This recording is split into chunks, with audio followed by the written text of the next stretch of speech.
This is a review of our stay at Elbert E. Sleeper State Park in the thumb area of Michigan, right on the beach of Lake Huron in Saginaw Bay.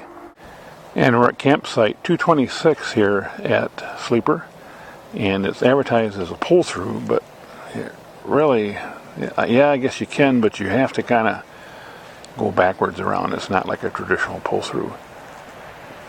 But anyway, it's a nice big site. Nice grassy site. And one of the problems with this campground is not all the sites are level. You can see actually where they've excavated it a little bit between some of the trees here, because a lot of the trees are up on these mounds with sort of flat land in here.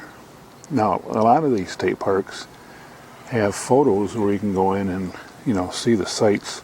I couldn't find any photos for this state park in the reservation system. So you really have to look at the description really well to make sure you got a level site. They don't trim the trees back from the road very well. And, I understand a lot of these campgrounds were made 50 years ago when you had small campers. But it's pretty difficult in some cases to get today's modern, larger RVs into some of these campgrounds. Now, there are two loops in the campground, the west loop and the east loop. We're in one of the few flat spots on the east side. This is the west loop, and it looks like there's a lot more flat ground here. The campsites themselves are a lot larger. So I would recommend going into the west loop if you come here. It looks like it's a lot more modern. Well, this is M25 that kind of goes through the center of the park. The campground is to the left here, and the beach is to the right, maybe less than a quarter mile from the entrance is where the beach is on Lake Huron.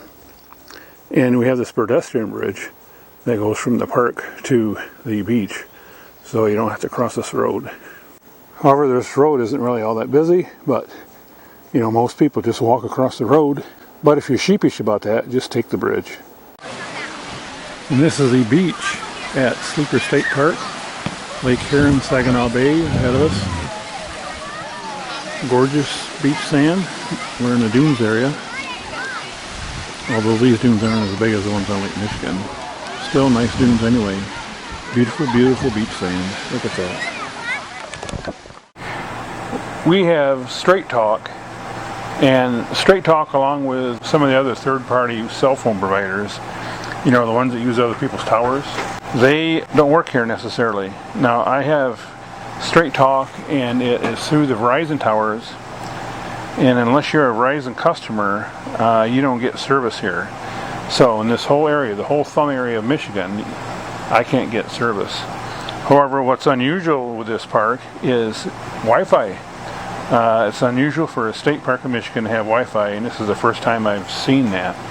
Now, I know that they've been going through some modernization. Some parks have come up with pull-throughs, some are starting to put in full hookups. So this may just be another modernization effort, and if it's true, I really applaud them.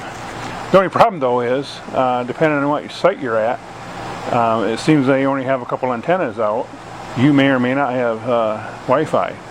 We're fortunate enough to have Wi-Fi here at our rig, but if you go down maybe another 500 feet, you're not getting Wi-Fi at all. So it's an improvement, as spotty as it may be. But on the other hand, you're camping, so why you need all this stuff?